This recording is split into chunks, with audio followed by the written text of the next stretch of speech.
Welcome back to the Acer Team Story Cup, guys. Again, we've got an in-game overlay for you today. You can see here in the top right corner of the map of this best of 9 war between these two teams. It is 2-1 in the favor of Team Liquid. I'm Rifkin, joined today by my Grandmaster Zerg friend Namshar, and I'm glad because we got a ZVZ. Get some insight. Spawning here in the bottom right corner of the map, though, for Team Liquid. Currently top dog in this best of 1. It is the red Zerg player, LiquidTLO. You're gonna leave the name for me. Alright, in the top right, we've got Invictus Gaming's IAsonu. Yeah, again, our apologies to the Invictus Gaming fans. We didn't get a quite chance to ask him how to pronounce it in the lobbies. This got going pretty quick, but I'm assuming it's IAsonu, and if that's incorrect, my sincerest apologies. Yes. I kind of feel like that's like almost like a more Japanese sounding name, though, like IAsonu. Yeah. Notice me, senpai, Asanu-chan.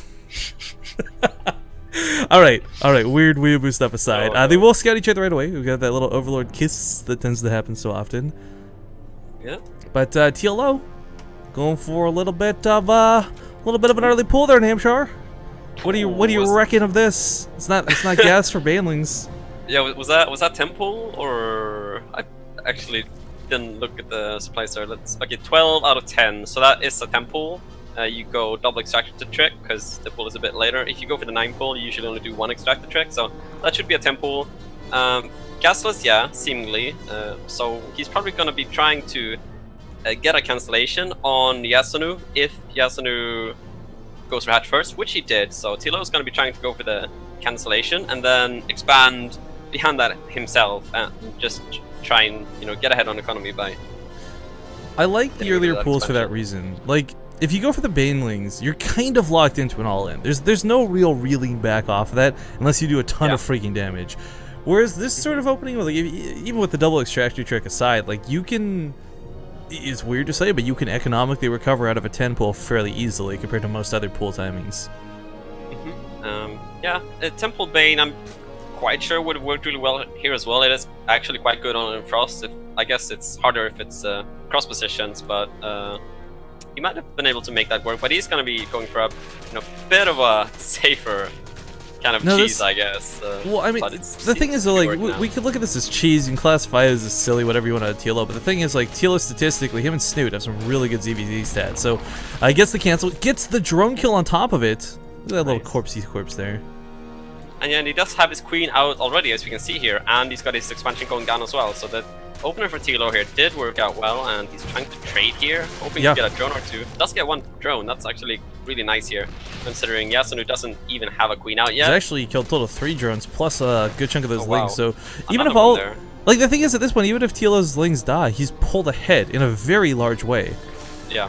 Now IAsonu did cancel the spine call. Actually, big props to that, because it was like 99% complete when he decided to say, alright, I need those 100 minerals for something else. I'm not scared of the Zerglings anymore. But had TLO done a follow-up all-in, had IAsonu not seen a hatchery here, he for sure would have had to let that complete. Yeah, so yeah, that was an important cancel there. He would have been, I mean, that's quite a lot of minerals, and the drone as well. But TLO, I mean, he's looking in really good shape. He's got that gas on the way now, and IAsonu, he has no gas, and his expansion is a lot later. TLO is going to have more larva, he's got the gas quicker, he's got every advantage right now, so he's looking in really good shape after that opener. So nice build order choice, working out perfectly for him.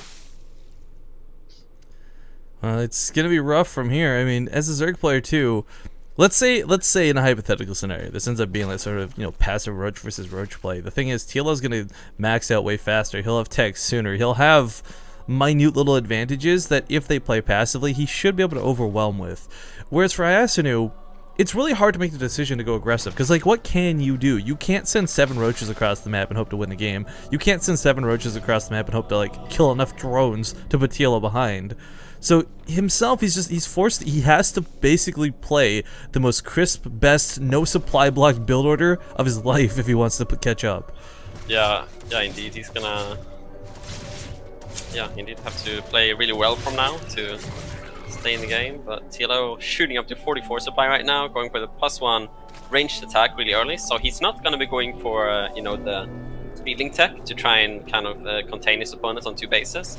Instead, he's going to be going for the Roach tech and also a third, because he did see that IAsonu didn't have an early gas, so he knows that he doesn't have to be afraid of speed, so he's just gonna not get speed of his own and still get that quick third. So he's just capitalizing on his advantage here really well and going up to 3 gases and flare after the +1 ranged attack. So he's setting up really well.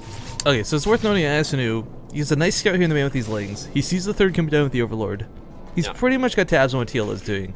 The problem is, though, again, he's not in a situation where he can really punish anything TLO is doing, but instead has to kind of match it. So that's why we see the drone going for a third up here in the north. But the problem is, where IAsonu is not really, he's got no wiggle room. TLO does. TLO could make, 10 speedlings, try and cancel the third, try and pressure a couple queens type thing.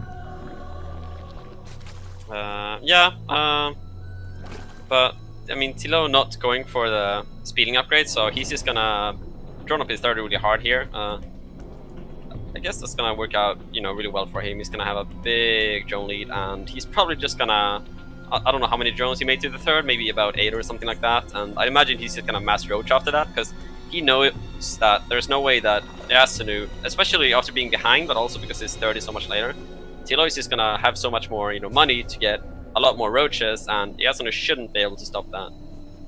Yeah, it's so, nice choice. It's the unfortunate nature of a mirror matchup, right? Like, you can't take risks like you can in other ones. Like TVZ, okay, maybe you trade out poorly here, but you'll trade better later. In ZVZ, especially when mirror matchups, Roach versus Roach, a lot of this can come down to numbers. Concave, I think, is going to be the most supreme thing no matter what. You take a fight at the top of the ramp, TLO pushes up through it. Maybe you're down a couple numbers, but defender's advantage kicks in.